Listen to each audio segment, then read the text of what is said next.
Radio Simbirtuu.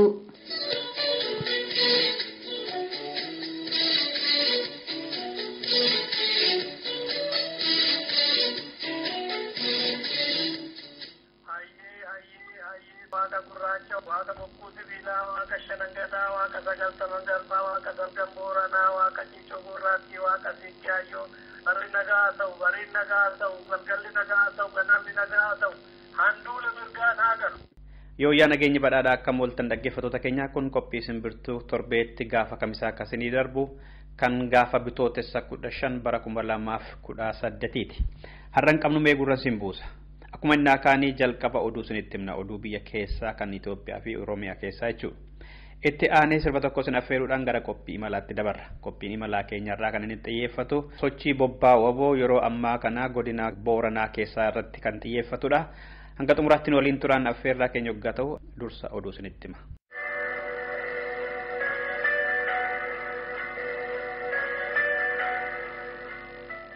Waraanni bilisummaa Oromoo godina Booranaa bakka hundaa keessa socho'aa akka jiru qondaalli waboo beeksise. Lola guyyoota lama mootummaa Itoophiyaa wajjin wixataaf kibxata darbe godheen qubattoota loltoota Itoophiyaa 60 ajjeesee 15 madeessee konkolaataa waraanaa 3 guggube. Qondaalli waboo dirree lolaa kibbaarraatii raadiyoo Simbirtuutti akka jedhetti tarkaanfiin kun kan loltuun qubattuu Itoophiyaa ajjeechaa jumlaa Muyyaleetti gaafa bitootessa 10 namoota nagaarratti raawwate gumaa ba'uufi. Bitootessa 12 bara 2018 magaalaa Muyyalee keessatti galgala keessa haleelee 10 ajjeesee 15 immoo jalaa madeessinee jedhe qondaalli waboo loltuu 60. Gaafa 12 ji'a 2008 halkan jechuudha. Ba'uudhaan magaalaa Muyyalee seenee paatroola naannoo gara kaambitti deebi'uudhaa jiru. Magaalli Muyyalee walakkaatti halkan keessaa naannoo sa'aatii 4 walakkaa gara 5tti dhiyaatudha. Waraana wayyaanee irratti tarkaanfii ilaalee isa fudhachuudhaan gumaa uummata guyyaa gaafa fudhanii Muyyalee shawaabarriitti dhumanii baasee isa kanaanis injifannoon ciluutaa galmeessuudhaan gara nama 10 irraa ajjeesee 15 irraa madeessee baay'ee uummanni gammadaa bulee. Akkasumas bariisaa gaafa 13 naannoo Muyyaleetti loltoota sirna Itoophiyaa nagalleerraa dirmannaaf gamasitti konkolaataa guutuu 4tiin kaataa ture bakka Mogoroo jedhamutti haleellee konkolaatota 3 loltuusaa wajjiniin barbadeessine jedhes. Karaa Guyyaarraan asfaaltii qabatee dhufuuf kan ka'e dirmannaa uummanni taasiseen karaa waan itti cufaneef karuun nagalleerraan deebi'ee naanna'ee konkolaataa kana furootoo dirmannaadhaaf gara Muyyaleetti deemaa jiru. Ajaa'ibni woboo zoonii kibbaa odeeffannoo kan dhaga'uudhaan dursee irratti qophaa'ee isaa nagallee malkaa gubaa bakka jedhamurraa ka'ee gara Borbor bulee ganamee karaa erdarraan bakka Mogorree jedhamutti garana isaa ce'uudhaa jedhu karaa asfaaltitti isaa muruudhaa jedhu guyyaa keessaa sa'aatii 8tti konkolaataa 4 keessaa 3 guutummaan guutuutti barbadeessee loltoota waraana wayyaanee gara nama 50 irraa ajjeesee isa kanaan immoo injifannoo dachaa argamsiisuudhaan uummata keenya guyyaa gaaf 10 shawaabarriitti dhumanii aanoo horii hin qabne baasee fi amma uummanni gammachuurra jira. Waraanni bilisummaa Oromoo gaafa bitootessa 7 bara 2018 irraa kaasee aanaa Muyyalee dhuunfatee jira kan jedhe qondaalli waboo kun amma godina Booranaa aanaalee guutuu keessa sochiirra jirra jedhes. Waraanni keenya eega gaafa guyyaa sanaati amma godina san keessa guutummaan dhuunfachuudhaan humni keenya ona Muyyalee yookaan aanaa Muyyalee irraa guutuu gara dhiyaa fageenya kiiloomeetira 40 guutummaan guutuutti to'atee agammaatti dhuunfaa isaa harka jira. Waraanni keenya agammaatti laficha dhuunfatee guutuu godina Booranaa kanaa aanolee garagaraa kan cufayyuu keessa agammaatti socho'aa jira. Agammaatti to'annoo isaa jala jira. Agammaatti keessumaa barbaadee jira. Duratti mootummaan kun uummata kanaaf waraana kan walqixxisuudhaaf saaboteejii garagaraa gidduutti hojjetee isaanuma isaanii wal lolchiisaa ture. Uummanni gochaa isin dura raawwateettuu gaabbuudhaan waan duratti wayyaanidhaaf godhu waan waraana sanaaf tolchu jalaa goree milishaanis poolisiinis jalaa goree poolisiinis amma labsii yeroo asattanaatiin bulaa jirtu waan ta'eef mullaa latteessuudhaan jalaa goruudhaan amma numaaf waraana wayyaanee gidduudha malee uummaticha naannoo isaan rakkoon hin jiru uummanni gammachuu qaba ammallee isaan keessa socho'utti jirra jechuudha. waboo fi adda bilisummaa Oromoo gannoota 26 darban hin jiran jechaa kan bahe mootummaan Itoophiyaa amma wayita adda bilisummaa Oromoo fi waboon gama bahaan gama kibbaa fi gama dhihaatiin nutti seenaniiru jedhanii ifatti dubbataa jiran kanatti ammas waboon hin jiru takkammoo loluu didee takkammoo uummata ficcisiisee yookaan immoo suuraanuun agarsiifne warra jedhaniif dhaamsan qabaa jedhe qondaalli waboo kun. Kadimaanis diinarraa maaleegnu innumti keenya mataansa nama keenya ficcisiisanii jedhu gaafa duraan immoo maafi lollumeetti kan lolaniifin jedha lollaan immoo nama keenya ficcisiisanii jedha namni keenya waanni kun irraa lolle malee dhaqee lolle egaa waannati maqaa balleessanidha. Lola jechuun duree lollarratti lolaa wal jechuun lola fiilmii miti lola jiddii walitti bahu gamaaf gamasii lola walitti bahudha warrees akkas jedhame toon argadhee isaanuma baasii isaanii dandeenyee otoo dhufanii nu waraabanii addunyaatti nu agarsiisanii natti tola. Waraabni bilisummaa Oromoo yookaan ajajni zoonii keenyas gaafii tokko malee waraabuun dhufee meelolaa otoo nuun jedhee ajaja tokko malee fudhachuu dandeenya warroota akkasii maalifuun nuwa dubartaayis godhatee dandeetti akkasitti nama dhufee waraabu arganne nuti gammanna. Waraanni wayyaanee yookaan mootummaa wayyaanee agammaatti boqonnaa dhabanii kan irra isaan waraanni bilisummaa Oromoo kanaaf. Otoo kun hin jirre otoo waraanni bilisummaa Oromoo hin jirre ta'ee maaf sodaatu maaf shororkaaf maqumsaa callaadhaayyuu sodaatu jiran jechuudha. Naa lolan maaf lolanii naa ta'an maaf ta'anii afaan baay'ee akkanaa yaallallattuun akkanaas kan nu keessa guutte ta'uusa gamanumaan hubachiisa. Dhaggeeffattoota keenya lola waboo fi loltoota qubattuu Itoophiyaa gidduutti kibba Oromiyaatti deemaa jiru laalchise gaafiif deebi'ii qondaala waboo dirree lolaa kibbarraa wajjin kan goone qophii imalaa keessatti boodarra kan qabannee deebinu ta'uu asumaan isin yaadachiifna. Oduma wal fakkaatuun waraanni bilisummaa Oromoo dirree dhiyaa keessa socho'u aanaa Giddaamii naannoo bosona Garjeedaatti qubattuu waraana Itoophiyaa konkolaataa 3 kaataa turan barbadeessuun dhagahame kaleessa. Roobii kaleessa asoosaarraatti ka'anii dambii doollootti uummata ajjeesuudhaaf kan turan loltuun piikaappii 2 fi ooraalii 1 bakka jedhame kanatti wabootiin daaraa ta'ani. Lakkoofsi loltoota irra turanii kan nu hin geenye waggaa ta'u konkolaataa sanaatiin ala qabeenyi biraan balaan irra ga'ee jiraachuun hin beekamne. Oduun boodarra nu ga'e akka jedhu immoo kaleessa waraanni konkolaataa sanarratti ajjeefaman hangammaatti kan lakkaahaman 12dha. Waraanni konkolaataa 3 duraanii erga qoomamee booda waraanni biraan konkolaataa 3 gara dambii doollootti ergame halkan kaleessa dhukaasaa turan. Hidhaan duraanuu labsii yeroo muddamaa duras ta'e booda kan irraa hin dhaabbanne dambii doolloo fi naannoon ishee kaleessaa kaasee balaan ga'e hanga oduun kun qophaa'etti yoo jiraate hin beekamne. Loltoonni Itoophiyaa mooyyaleetti namoota nagaa mana keessa gabaa fi karaarratti argan akka ajjeesan galaalchi Keeniyaa kan Neeshin jedhamu hime. Neeshin Oromoota mooyyalee fi Marsaabeetitti baqatan wabeeffatee kaleessa akka jedhetti uummanni nagaa jumlaatiin waan ajjeefamaa jiraniif mooyyalee fi Marsaabeetitti yeroo ammaa kana baqataniiru. Namoonni 8,000 caalan Marsaabeet qubatanii jiru. Dhaabbanni fannoo diimaa Keeniyaa fi uummanni Oromoo gama biyya Keeniyaatiin jiraatan Oromoota itti baqatan hanga danda'an deeggaraa jiru. Hayyoonni Keeniyaas kaleessa dhimma Itoophiyaa keessaa fi baqattoota Oromoo gamasitti godaanaa jiran akkaataa itti bira dhaabbachuu qaban irratti dubbataa turan televezyiinii irratti bahanii. Bitootessa 10-11 Itoophiyaan loltoota ishee itti bobbaasuudhaan yoo xinnaate mooyyalee keessaa 13 ajjeese hangi kan hin beekamne immoo erga madaanii uummanni hedduun qe'ee fi qabeenya isaanii malee godaanaa akka jiran ni beekama. Qeerraa buqqa'uu fi ajjeefamuun ammallee naannoo sana keessatti hin dhaabbanne akka maddeen achi eeranitti. Kun otoo kanaan jiruuti kan gara Keeniyaatti baqatan yakka Itoophiyaan Oromoo irraan geessisti jedhan hiriira bahuudhaan kaleessa balaaleffataa oolani mooyyaalee gamasiitiin keessatti. Bulchaan magaalaa dhukkee hidhamani. Obbo Tasfaayee Dabaloo seera labsii yeroo muddamaa cabsuudhaan komaandi poostiin nama ajjeeseeraa jettee maaliif sabaa himaa Ameerikaatti himte jedhaniitu kan isaan hidhaman akka madda keenya achiitti. Yeroo ammaa kana bulchaan magaalittii duraanii obbo Addam Fayisaa kan jedhaman komaandi poostii wajjin ta'uudhaan magaalittii fi naannoo isheetii gandarra naanna'anii dargaggoota Oromoo manhidhaatti guursisaa jiru jedhe maddi Simbirtuu. Ollaana qabxee kan taate magaalaa dhukkee keessatti komaandi poostiin torbee 3 dura nama tokko akka ajjeesan gabaasuun keenya ni yaadatama. Bulchaa magaalaa dhukkee kanaa kan hiisisan bulchaa aanaa guutoo giddaa obbo Dassaaleen Dhibbisaa fi itti gaafatamaa waajjira dhaaba siyaasaa ADO obbo Fiqaaduu Gammadaati jedhame. Jarri lamaan kunis labsii yeroo muddamaa hojiirra oolchuudhaaf komaandi poostii wajjin kutatanii ka'uutu himama akka madda keenyaatti. Bifuma wal fakkaatuun hulaa sanarraan itti aanaan bulchaa godina Wallagga Bahaa fi bulchaan magaalaa Naqamtees komaandi poostiin kanaan dura akka hidhaman ni yaadatama. Itti gaafatamaan dhimmoota quunnamtii biiroo haqaa Oromiyaa Finfinnee keessatti qabamanii har'a. Obbo Taayyee Danda'aa ganama ture naannoo Gulalleetti poolisoota federaalaan kan fuudhamanii deemanii garatti geeffamanii fi sababiinsaa ammaaf hin beekamne akka oduu Finfinneetiin nu gaheetti.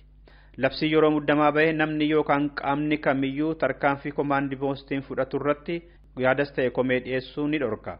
Obbo Taayyeen garuu dhumaatii jumlaan bitootessa 10 waraanni Itoophiyaa mooyyaleetti fudhate irratti sabaa himaaleef yaada kennaa turuun kan yaadatamudha. Amma isatti haa hidhatu haa baatu adda hin baane kan isaan hidhaman. Waraanni bilisummaa Oromoo qubattuu waraana Itoophiyaa erga haleelee booda gidaamii keessaatii shamarranii fi dhiironni Oromoo hedduun qabamanii bakki isaan geeffaman hin baramne jedhame. Waraanni bilisummaa Oromoo aanaa gidaamii naannoo Garjeedaatti wayita isaan haleele birmannaaf asoosaarraa gamasitti ergaman uummata nagaa qabee gara Dambiidoolloorraan sokkee jedhu maddeen achi. Namoota hedduu gandoota Garjeedaa fi Laaloo gareerraatii qabaman keessaa shamarran Oromoolee keessa jiru. Obbo Masaratuu Burruusee, obbo Qaneessaa Dingataa, obbo Mulugeetaa Dingataa fi obbo Mikaa'el Dhaabaa kan jedhaman warra kaleessa fudhatamanii achi buuteen isaanii hin beekamne keessa jiru. Dhumarratti waamicha qeerroon bilisummaa Oromoo taasiseen uggurri boba'aa impaara Itoophiyaa keessaa konkolaattota gurguddoorra kaa'ame guyyoota 3 har'as hojiirra oole. Kibxata Engaddaatii kaasee konkolaattonni boba'aa fe'an Jibuutii fi Suudaan irraan gara biyyattiitti galanis ta'e kan magaalaa gara magaalaatti fe'anii deeman dhaabbatee jira. Tarkaanfiin kun guutummaa biyyattii keessatti hojiirra kan oolee jiru yoggaa ta'u Finfinnee keessatti muddamnii fi hanqinni boba'aa guddaatu jira jedhu warri argan. Gatiin kuduraa, fuduraa, urgooftuu zayitii fi waan nyaata guyyaa guyyaaf oolan amma harka 100 keessaa harka 50 dabaleera. Mootummaan komaandi poostinii fi itti gaafatamaan dhaabbata boba'aa dhiyeessanii obbo Taaddisee Haayilemaaram oduu hin taanetu sabaa himaaleetiin oofama malee biyyattiin nagaa qabdi boba'aanis gahaatu jira biyya sana keessa jedhanii Engadda. Konkolaattonni boba'aa Jibuutiirraa galchan baay'inni isaanii 3,000 caalutu hojii dhaabanii jiru yeroo ammaa kana. Komaandi poostiin waraanaatiin isin eegna karaarra deemnee hojiitti deebi'aa jennaan abbootiin qabeenyaa fi konkolaachiftonni didaniiru. Qeerroon torbee tokko fida dhuggura kana kan kaahe. Sababiinsaas mala qabsoo karaa nagaa fi kan humna waraanaa dinagdee fi tasgabbii mootummaa Addawaawii ittiin cabudhaa jedhame. Dhaggeeffattoota keenya oduun keenya irraa kanumadha. Sirba kanaan gara qophii malaatti dabarra.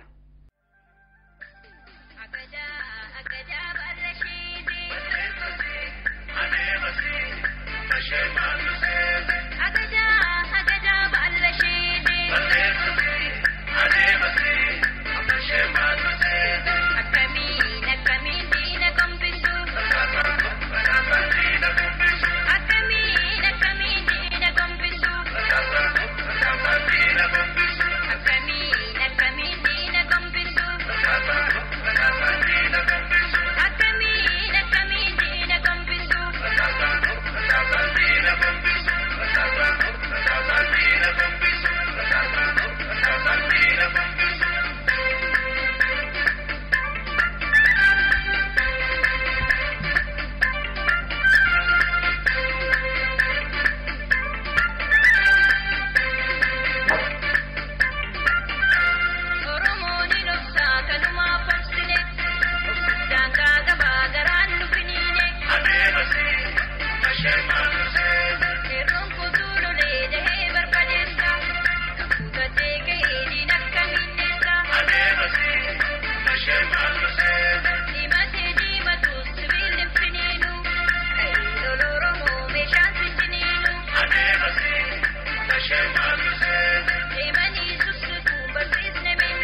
Dirree waraana bilisummaa Oromoo kibba Oromiyaa irraati. Fayyaa ta'a qondaala waraana bilisummaa Oromoo. Mee maqaa keessanii fi gahee isin waraana bilisummaa Oromoo keessatti qabdan naa himame. Tole isinis galatoomaa maqaan koo Jaatanii Dhugaan jedhama. Isin waraana bilisummaa Oromooti. Amma kanan siin dubbachaa jiru dirree kibba irraati. Jaatanii miseensa waraana bilisummaa Oromoo kibbarraati. Miseensa gumii sabaatis. Fayyaa ta'a yeroo keessaniif otoo lolarra jirtanii sabaa himaa kanaatiin uummata Oromoo qaqqabsiisuuf tole jechuu keessaniif duraan dursee ulfaadhaa isiniin jedha Obbo Jaatanii. Tole isinis ulfaadha. Akka ka'umsaatti mootummaan Itoophiyaa fi adda bilisummaa Oromoo yookaan immoo waraanni Itoophiyaa fi waraanni bilisummaa Oromoo akka gaachana Oromootti eegamu keessattuu yeroo dhiyoodhaadhas gama gippaatiin haalli isin jidduu jiru akkatti isin walitti dubbattan afaan maalii walitti dubbataa jirtu amma? Waraanni bilisummaa Oromoo egaa bosonatti galee waraana wayyaanee yookaan mootummaa wayyaanee wajjin karaa nagaatiin hin danda'amne afaan qawweetiin walitti dubbachaa jirra. Ammoo jidduu kana opereeshina guddaa jalqabnee opereeshina guddaa kana gaafa torbaa ji'a 3/2018 aansinee agarraatti zoonii kibbaa kan guutummaa keessa waraanni keenya faca'uudhaan waraana wayyaanee irratti bakkoota garagaraatti tarkaanfii fudhataa ture. Isa kana miidiyaarraayyuu argaa turtanii opereeshinni kun itti fufuudhaan gaafa torbaa jalqabee gaafa 10 uummata nagaa irratti haaloo bahuudhaan uummata nagaa magaalaa Moyyaalee naannoo Shaabarrii jiran ollaachi qubatee jiru guutummaan guututti guyyaa adiidhaan lola irratti bananii nama 10 ol ajjeesanii nama gara 20 ta'u madeessanii akkasiin gocha suukaneessa biyyaa hin qabne uummata sanarratti raawwatanii sanumaan ka'ee waraanni keenya gaafa 12 ji'a 3/2018 halkan jechuudha bahuudhaan magaalaa Moyyaalee seenee paatroola naannoo gara kaambiitti deebi'uudhaa jiru. Magaalli Moyyaalee walakkaatti halkan keessaa naannoo sa'aatii 4 walakkaa gara 5tti dhiyaatudha. Waraana wayyaanee irratti tarkaanfii ilaalee isa fudhachuudhaan gumaa uummata guyyaa gaafa 10 Moyyaalee Shaabarriitti dhumanii baasee isa kanaanis injifannoon ciluutaa galmeessuudhaan gara nama 10 irraa ajjeesee 15 irraa madeessee baay'ee uummanni gammadaa bulee akkasumaan itti fufuudhaan bariisaa gaafa 13 naannoo sanatti naannoo Moyyaalee kanatti hirmannaadhaaf nagallee irraa ka'uudhaan gara Moyyaaleetti imalaa akka ture waraanni wayyaanee konkolaataa 4 karaa Gujii irraan asfaaltii qabatee dhufuuf kan ka'e birmannaa uummanni taasiseen karaa waan itti cufameef karuun nagallee irraan deebi'ee naanna'ee konkolaataa kana furootoo birmannaadhaaf gara Moyyaaleetti deemaa jiru. Ajaa'ibni woboo zoonii kibbaa odeeffannoo kan dhaga'uudhaan dursee irratti qophaa'ee isaa nagallee malkaa gubaa bakka jedhamu irraa ka'ee gara Borbor bulee ganamee karaa Erdar irraan bakka Mogorree jedhamutti garana saaca'uudhaa jedhu karaa asfaaltitti isaa muruudhaa jedhu guyyaa keessaa sa'aatii 8tti konkolaataa 4 keessaa 3 guutummaan guutuutti barbadeessee loltoota waraana wayyaanee gara nama 50 irraa ajjeesee isa kanaan immoo injifannoo dachaa argamsiisuudhaan uummata keenya guyyaa gaafa 10 Shaabarriitti dhumanii aanoo horiyaa hin qabne baasee fi amma uummanni gammachuurra jira. Waraanni keenya eega gaafa guyyaa sanaati amma godina san keessa guutummaan dhuunfachuudhaan humni keenya ona Moyyaalee yookaan ana Moyyaalee irraa guutuu gara dhiyaa fageenya kiiloomeetira 40 guutummaan guutuutti to'atee agammaatti dhuunfaa isaa harka jira. Egaa injifannoon cululuqaan jidduu kana waraanni bilisummaa Oromoo galmeessee isa gaaf duraa bakkoota gara garaatti fudhatamuun konkolaataan gubateen alatti kan guyyaa kaneessaa kun isa kan fakkaataa jechuudha. Dhaggeeffattoota keenya miseensa waraana bilisummaa Oromoo dirree kibbaarraati kan mariirra jirru. Fayyaa ta'a. Mee akkuma amma eertan kana gaafa eebila 10 akka afaan mootummaa fi sabaa himaa mootummaa Itoophiyaa jedhanitti nama 9tu du'e. Akka maddeen adda addaa jedhanitti immoo ergasiis namni 2tti dabalameera nama 13 du'e yoo xiqqaate kan madaa'e lakkoofsan qabu jedhan. Uummata Oromoo irratti tarkaanfiin fudhatame jumlaadhaan sun dogongoraanii jedhe mootummaan Itoophiyaa. Waraanni bilisummaa Oromoo dogongoraan jettanii amantu tarkaanfii irratti fudhatame sun uummata irratti. mootummaa wayyaanee wanti isaa cufti dogoggorumaa nama geessanii kaanii dogoggora jechuun waan hin barateedha. Isa kana waan barame waan wayyaafaa wayyaan irraa kun waan hin buunee fi waan nama ajaa'ibuu miti. Uummanni kun gaa ona sanarra waraanni keenya magaalaa keessa miti kan jiru. Isa kana eenyuyyuu hin beekaa. Uummatichi mataan isaa ragaadha. Guyyaa adiidha. Waraanni keenya qawwee qabatee hidhannoo qabatee meeshaa guutuudhaan kan inni socho'u. Uummata nagaa qeessaa ta'u, uummata mormii tokko nagarsiisu, uummata hiriiran ba'an, uummata karaa hin cuufne, uummata nagaadhaan ta'u akka godinaalee Oromiyaa irratti eeriyaa kanatti uummata nagaa jaalatu, uummata jeequmsaan kaafne aanee guyyaa addaa biraa irratti fudhatame fuulaa garagaraatti gocha laalessaa irratti raawwateef uummata nagaa irratti guyyaa adiidhaan dhaabbatu jennaan dhaabbatee harka qabee otoo harka qabuu rasaasan laphee keessa dhahee kana caala mana daldalaa cufa seenee mana shaayii cufa seenee mana namaa cufa ballee nama keessatti kaffite gaa kun dogoggora yoo jedhame eenyuutuyyuu waan tilmaamuu danda'udha. Waraana achi keessatti argamee guyyaa adiidha waraanni magaala keessa waan socho'uuf hin qabu yoo socho'e immoo silaa tarkaanfii irratti fudhata. Isa kana gaa uummanni hin beekaa gochaa mootummaa wayyaanee kun egaa dogoggoraanii dhiifamaan kun kan baratamedha. Nama geessanii dhiifama gaafachuun akkamitti akka dhiifanni godhamuufi kan hin beeku. Kanaaf waraana wayyaan irraa waan gaarii yookaan immoo mootummaa sanarraa waan gaarii dhaga'ama jennee eeguun of gowwoomsuu ta'a. Gaafuma sana immoo mootummaan Itoophiyaa karaa sabaa himaa televezyiinii Itoophiyaa fi karaa hoteela jeneraala isaa warra kana raawwatan nama 5 hiineerraa ajajaa waraana shaalaqaa sanaa dabalatee jedhani. Haga isin quba qabdanitti dhuguma hidhamaniiru jaroonni kun waraanni Itoophiyaa. Egaa isa kana uummanni dallansuu qabaa, uummanni dallaneera, dallansuu uummataa kan tasgabbeessuudhaaf akkas gooneera jedhanii yoo godhan dabarsanii mootummaa naannootti yookaan poolisii naannootti kennamuu malanii nuti seera mataa keenyaa qabnaa, seera waraanatti hin gaafannaa, kanaaf warri kun hidhannoo isaanii hiikkachiifne nama 5 to'annoo jedha oolchinee jedhanii isa kanas wanti jecha afaanirraa kan darbe wanti qabatama mana gammaatti argame tokkollee nagarree. Egaa kun waan hin baratame tooftan uummata ittiin tasgabbeessanii fi uummata hin gowwoomsanii. Qaama uummata sana dhume isaan lakkoofsa isaa kan xiqqeessan kana isa kan uummataa kan waraana isaanii kan dhumu kana akka uummanni hin garre gochuudhaaf baay'ina waraana dhumee baay'ina waraana madaa'ee dhoksuudhaaf yaalii warri kun hin goone hin jiru. Isa gaafa uummataa sanallee reeffa otoo uummanni guuraa jiru isaanis kophaa kaambitti guuraa jiran. Kaambitti fuudhanii geessanii reeffi nama dhokatee hin jira. Isaan lakkoofsa isaanii akkasitti xiqqeessan malee gara nama 13 olii akka ta'e tilmaamamaa jechuudha. Namni achitti dhume kun bakka garagaraa irraa kan dhufe magaala san keessa sabaaf sablammoota garagaraatu jira. Isaan kun cufti kaa'ama faamilii isaan beekne kan warri hin beekne namoonni dhabaman hedduu akka jiran beekamaadha. Isa kana gaa lakkoofsi warra guyyaa sana achitti dhume kun inni xiqqaata sanaa ol malee sanaa gadi miti. Isaan immoo hin dhoksanii dhoksu jechuudha. Oromoota mooyyalee keessatti ajjeefaman keessaa miseensa waboo yookaan miseensa abaa'oo namni ta'e jira mootummaan isaaniidhaan ajjeese yoo jedheef. Isa kana otoo uummatichi naannoo gaafattee irra dhugaa fakkaata. Waraanni keenya guyyaa gaafa sanaa fulaa san keessa hin jiru. Eeriyaa sanallee hin jiru. Maaf jennaan kun magaalaadha. Fulaan sun magaalaa guddaadha. Kaandii warraasachi jira. Guyyaa adiidha. Konveeshinaal waaliin kan lolaa jirru lolaadha.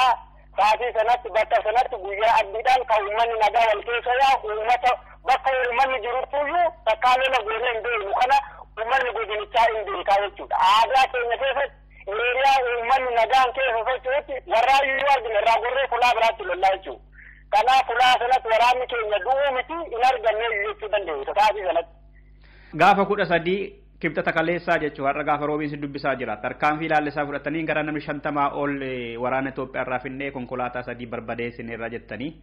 Gaafa 12 nama 10 ol waraana Itoophiyaa 10 ol ajjeestanii 15 madeessitaniitu.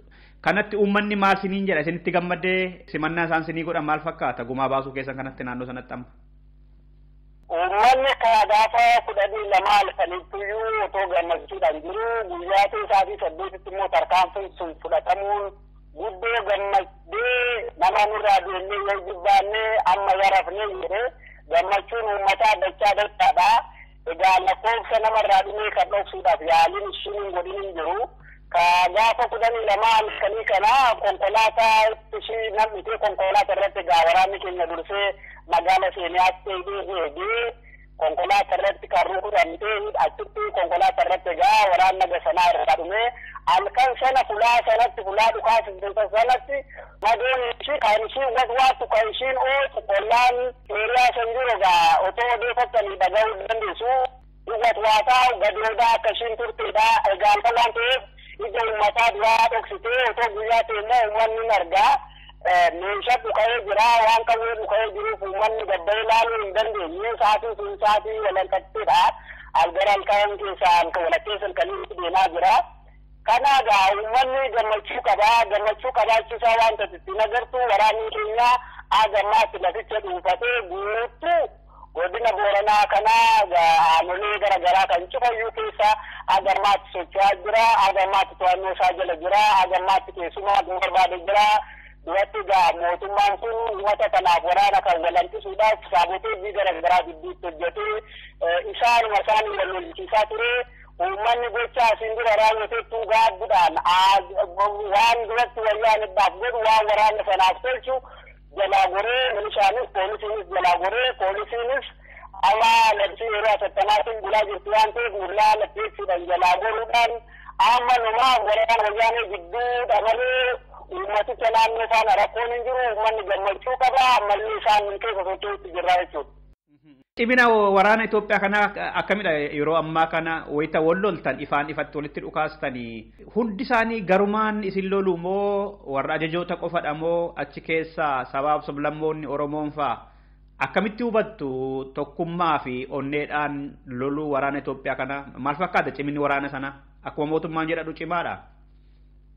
Lola kana waraanni bilisummaa Oromoo yeroo adda addaa gochaa ture.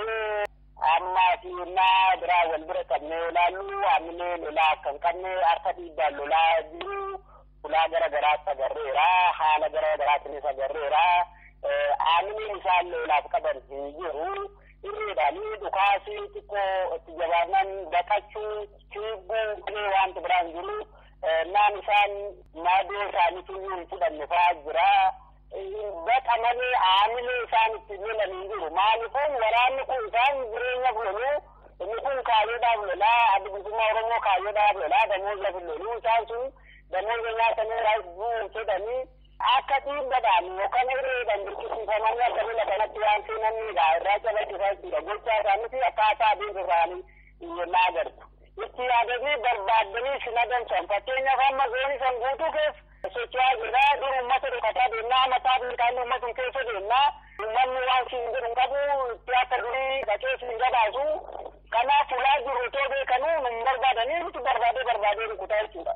Akka fedhii lolaa hin qabne kanumarraa arguu dandeessu. Isa gaafa 13 namoota waraana Itoophiyaa 50 ol takkaatti hoggaa galaafattan akkam ta'e reeffi suni dhufanii xiyyaaraan kaasanii moo achuma dirree irratti dhiiftanii deemtanii achi keessa qondaalonni faanii jiru warra du'an keessa?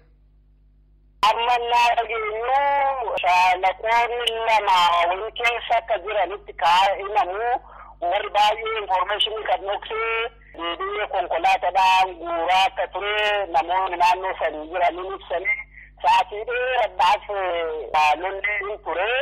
Aga lolli ture sanatti lafa sana keessa waraanni keenyas guddoo waan ta'aa ture haalli lafaas birmannaan kallattii garagaraatti ni raafnuuf arteeloodhaadhaa. Convention war lola tooftatiin kan inni lolaa jiruu fi reeffi sun yeroo murtaa'eef tureera diida fulaa garagaraa tureera eegas illee ka fuudhanii jira uummanni amma ganama kana naa dhageenyu ijoolleen loon tiksitu qawwee gara afurii akka fudhattee galteedha danqaraa san keessaa fulaa lolli sun itti ta'eeresa akka ishiin fudhattee galteedha reeffa kana konkolaataadhaan gara moyyaalee kaambitti guuruudhaan gara sirraan maadoo isaanii magaala moyyaalee keessatti hin tolchanii doktoroota fa'aa hospitaala waamanii kaambitti geessanii asitti yaasisanii agarasiin gara hawaasaa gara finfinneetti dabarsaa turanii ammallee bifunsaanidha dhoksuun kun jabaatanii dhoksuun kun maadoo isaanii dhoksuun uummata jalaa reeffa dhoksuun kun baay'ee yoo miyyuu caala irratti hojjetu jechuudha akka namni nagarree. Waggaa 20 ol mootummaan Itoophiyaa waraanni bilisummaa Oromoo dhumeera hin jiru kan xiqqoo hafte karaa kibbaa turtee isheen immoo dhuftee harka kennatteetti abaa'uun isin jiruu jedhaa jiran. Amma immoo gaafa mooyyalee irratti uummata fixan televezyiinii isaaniitiin waboon kallattii sadiin nutti galaa jira. Kibba Oromiyaa mooyyalee irraan, baha Oromiyaa Harargee irraa fi dhiyaa Oromiyaa Wallaggaa irraan nutti galaa jira jedhan. Eessaa dhufe dubbii har'aan kun badeedhani jedhame waboo fi abaa'uun akkamitti amaneerra mootummaan akkasii yaaddanitti? Wayyaaneen waan isheen dubbattuuf hojjettu yeroo baay'ee waliin dhufu heerumti fayyuu waraanni bilisummaa Oromoo hin jiru yoo jiraatu meeti kaayilla maaf hin lolleen kun hin jira. Waraana wayyaanee callaa otoo hin taane mootummaa wayyaanee callaa otoo hin taane innumti keenyatuuyyuu warroonni kaayyoo warra kanaa adeemsisaniiyyuu waraanni hin jiru meeti waraanni hin jiru maqaa malee hin jiru kun ololla akkasii kan ka diinaa qofa hin taane inni keenyatuuyyuu inuma jedha. Otoo isaaf nagaafatte tuntuun waan baay'ee si ajaa'ibu kunoo bu'aa maalii qaban biratti waraanni bilisummaa Oromoo meeti maal lolle warri jedhu innumti keenyaa mataansaa kadirimaaddiif diinarraa homaa eegnu innumti keenyaa mataansaa nama keenya ficcisiisanii jedhu gaafa duraan immoo maafi lolloneeti kan lolaniisin jedha lollaan immoo nama keenya ficcisiisanii jedha namni keenya ka ficcisiisan waraanni kun dhaqee lolle waraanni kun irraa lolle malee dhaqee lolle egaa waan nuti maqaa balleessanidha waraanni wayyaanee yookaan mootummaa wayyaanee guyyaa tokko adda bilisummaa Oromoo hin jira jedhee hin beeku garuu maqaa adda bilisummaa Oromootiin ilmaan Oromoo biyya keessatti callaa ta'an biyya laattillee ittiin iraarsaa ittiin qabaa ittiin ajjeesaa jiru jechuudha. Agammaatti boqonnaa dhabanii kan irra isaan dhowwe waraanni bilisummaa Oromoo kanaaf. Otoo kun hin jirre otoo waraanni bilisummaa Oromoo hin jirre ta'ee maaf sodaatu maaf shororkaa maqumsaa callaadhaayyuu sodaatu jiran jechuudha. Waraanicha dhiisiti dhaabicha dhiisiti maqumsaayyuu callaayyuu sodaachuu jira warri kun. Immoo yeroo cufagaa uummata kanaan afaan faajjessuuf uummata hamilee buusuuf wanti hin jenne hin jiru yaqamnee gadhabamsiifnee hin jiranii wallolanii dirree keessatti wallolanii iiti naannoo dhumti jiru kan keessatti dirree keessatti wallolanii walabbaasanii kunoo namni harka kennatee hin jiraa jedhanii uummata walgahii waamanii uummata waan akkasitti manii uummata kan innaan isaan hamilee buusaa jiranii jira jechuudha. Kanaaf wayyaan irraa homaan eegunaa waan akkasii waan dhugaa dubbattii waan irraa eegu hin jiru inni keenyatuuyyuu uummata keenya ficcisiise waraanni bilisummaa Oromoo jedhanii amma tooran tarbiyyi kan guute ololtoonni keenyayyuu gadi dhiyaatanii waaqayyoon egaa qalbii kennee fi guyyaa oonnee sammuu gaariidhaan yaada waaqayyoon hin fiduudhaaf natti fakkaata. Kanaaf innaa lolan maaf lolanii innaa ta'an maaf ta'anii afaan faajjii akkanaa yaallallattuun akkanaas kan nu keessa guute ta'uusa gamanumaan hubachiisaa isa kan wayyaanee maal batan jedhanii waan irraa komataniif hin jiru takkaa dhugaa dubbattii waan hin beekneef afaan suurraa galmeessa 28 guutuu takkaa waan dhugaa irraa nagarre waan ta'eef. Dhaggeeffattoota keenya ammas miseensa waraana bilisummaa Oromoo dirree kibbaarraatti kan waliin mari'achaa jirru amma isiniyyuu kaaftanii hawaasuma Oromoo biyya keessaa hedduu gammadeera biyya alaarraas hedduu gammadeera tarkaanfii amma fudhataa jirtanitti. Dhuguma namoonni tokko waboonni ammas mootummaa Itoophiyaatu jira jedhee sobee malee waboon lafarra hin jiru yoo jira ta'e immoo uummata ficcisiisee kan jedhan jiru gariin immoo tokko yoo jira ta'e maaliif viidiyoo yookaan suuraa nama ajjeesee nun agarsiisu jedhu. Dhugaadha waraanni keessan waraana riphee lolaadha. Riphee lolaan immoo kaameeraa qabatee qawwee qabatee loluu dhiisee waan gaafanni kaameeraadhaan waraabuu mijataa namatti hin fakkaatu. Garuu warra suuraa viidiyoon agarsiisuu diddan isiniin jedheuf maal jettu isin? Egaa lola jechuun duree lolaratti lolaa wal jechuun lola fiilmii miti. Lola jiddi walitti bahu gamaaf gamasii lola walitti bahudha. Warreet akkas jedhame toon argadhee isaanuma baasii isaanii dandeenyee otoo dhufanii nu waraabanii addunyaatti nu agarsiisanii natti tola.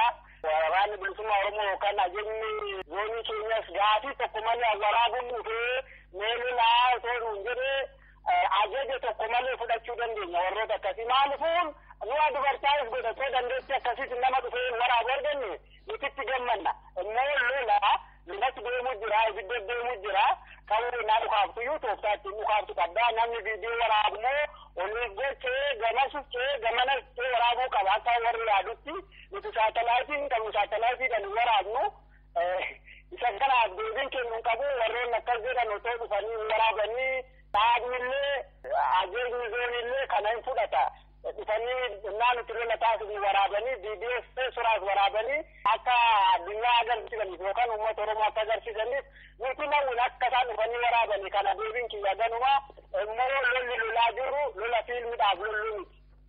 Tole, dhaggeeffattoonni keenya komii kana qabdanis yoo jiraattan deebii kana dhageessanii jirtanii. Dirreen kibbaa kaaftaniittu waraanni bilisummaa Oromoo dirree kibbaa keessa bal'inaan godina Gujii fi Booranaa keessa akka socho'aa jiru kaaftaniittu. Sochiin mootummaa hagam tokko uummata hiraarsaa jira magaalaa daangaa irratti mooyyalee irratti uummanni Oromoo naannoo sana jiru baay'een gara 55,000 ta'u daangaa Keeniyaatti ceheera jedhanii dhugaadha. Oromoonni gamasiin jiran Keeniyaa faana ta'anii gargaaraa jiru. Garuu hagam tokko hamaadha ammas namni yaa'ama jira.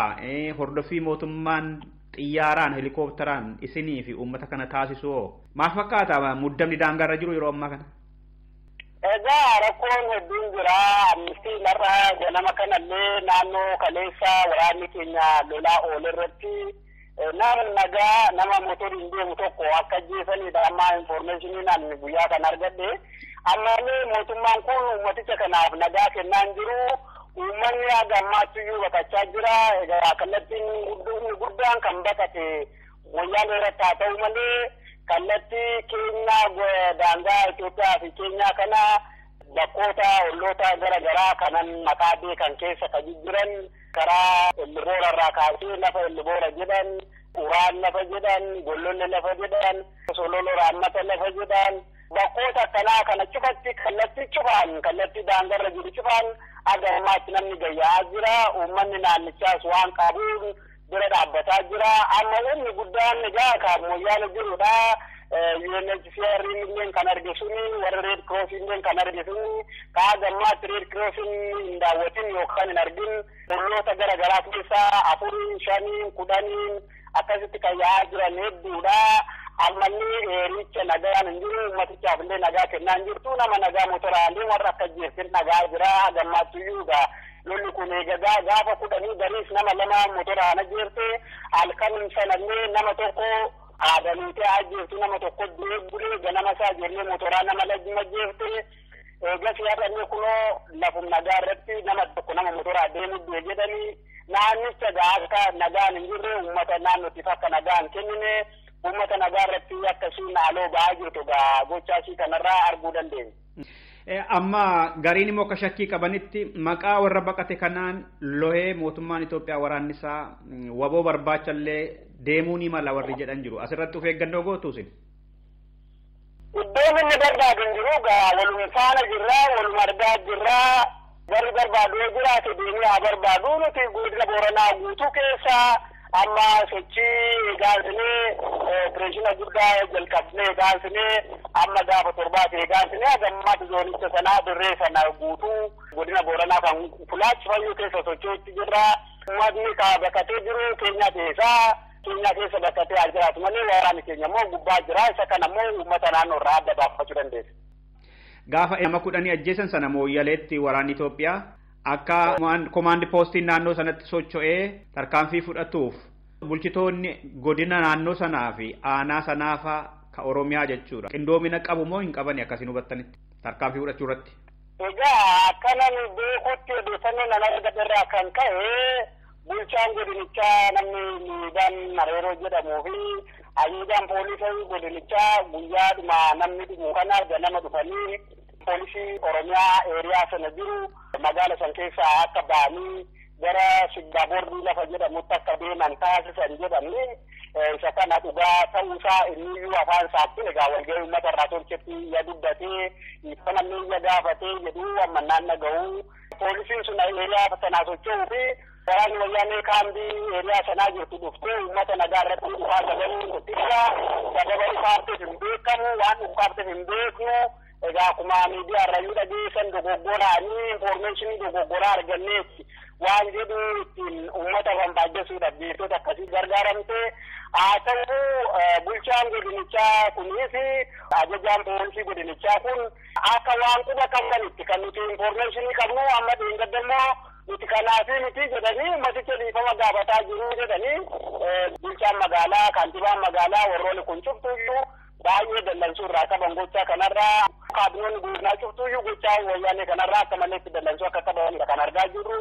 Immoo bulchaan godina Booranaa kun ganama isaa dhufee waraana kanaa makalaakaa waliin haasa'uudhaan akka isaan gara sidaa boorditti ol darban taasisee isaan achi bahuu fi lolli irratti banamuun dhukaas irratti uummata nagaa irratti banamuun tokko gama tokkoon gahaa akka waa wal dhaga'anii walum beekanii fakkaata. Gama biraatiin immoo uummata qora teessisanii achirratti anaa miti gaafa walaa kan cibayyuu anaa miti jechuudhaan dhiifama gaafatee qeerroo naannichaa asitti kaanan dhiifama gaafatee waan akkasii keessaan qabu waan kanaaf otoo hin taane waan biraatiifan achi darbaa jedhee dhiifama gaafatee jedhama. Odeeffannoo uummata irraa amma argamu.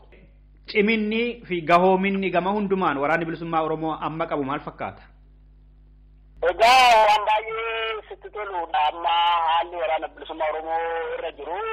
Karaa cimina qabaannanuyyuu gammoojjii keessa bosonna keessa jiruuf jireenya isaa maatii isaa waan qabu cufayyuu lakkisee lubbuu isaa jijjiirraan qabne kennee bosona keessa aga yoonaa ta'uu cimina olaanaadha.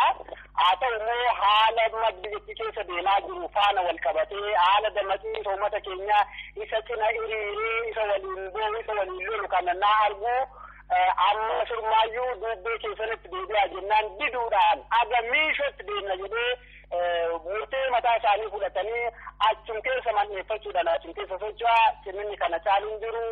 Egaa mallee guma haaloo uummata isaa wayyaaniin fixee baasuudhaaf murannoo dachaa qaba aarii qaba moo gochaa dheengadda gochaa suukaneessaa moyyaalee shaabar irratti fudhatame irratti guddoo aaruudhaan oolee otoo buluun halkanum san magaala san keessa seenee egaa tarkaanfii sana ka'aansee barii isaallee egaa tarkaanfii agas ga'u fudhachuun agaminni akka dallansuu qabuu fi agaminni akka haaloo uummata kanaa baasuuf bilisummaa uummata Oromoo walabummaa Oromiyaa mirkanee walabummaa Oromiyaa fi bilisummaa uummatichaa mirkaneessuudhaaf agama akka inni tattaafatu gochaanni guyyoota darban kanarraa hojjetaa turerraa tilmaamuun ni danda'ama. Murannoon fi ciminni isaa kan yoomiyyuu caalaa dammaqsiisa uummata isaa waliin wal qabatee cimaa jira. Qeerroon biyya keessaa akkasumatti muddaa jira. Asii waraanni bilisummaa Oromoo muddaa jira. Bilisummaan fagoon jirtu amma yeroon qabsoo hidhannoo cina dhaabbatanii waraana bilisummaa Oromoo qabsoo hidhannoodhaan akka inni cimu halkanii guyyaa irratti hojjetan namuu waan danda'uun irratti hirmaatu sa'aatiin isaas amma egaa bifa kanaan yoo sochoone bilisummaan Oromiyaa fagoon jirtu jedhaa. Umarratti dhaamsa hawaasa Oromoo biyya alaa keessa jiruu fi uummata Oromoo bal'aa Oromiyaa keessa jiruuf yoo qabaattan. Dhaamsa gaa yerumcuu dhaammata waraanni bilisummaa Oromoo zoonii kan jiru goleelee Oromiyaa guutuu keessaa kan walitti qabamedha.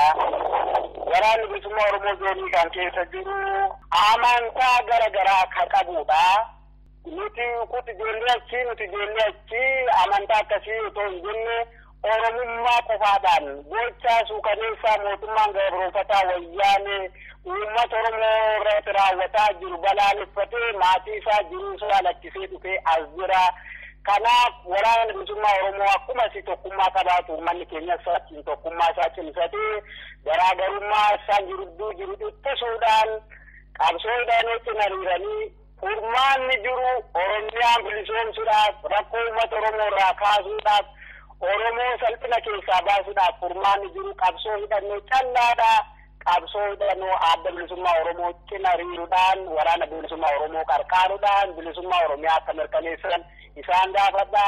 Dhaabbileen siyaasaa kan biyya keessas ta'e kan biyya alaa keessa socho'u keessayyuu kan Oromoo garaagarummaa isaan jidduu jiru dhiphisuudhaan mootummaa wayyaan irratti xiyyeeffatanii mootummaa kana kaafnee mirga murteeffannaa uummata keenyaa mirkaneessine waan barbaannu aangoo ta'ee waan barbaannu kamuyyuu Oromiyaa bal'oo irratti yoo wal gaafanne irra gaariidha.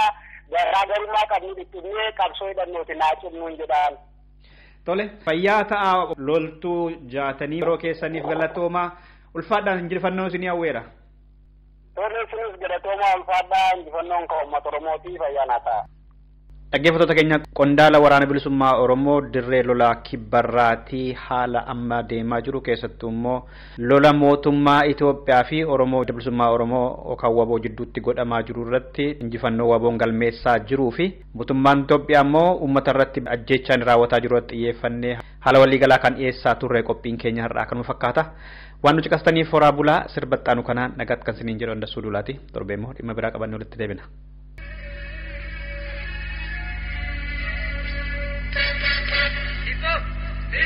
Kata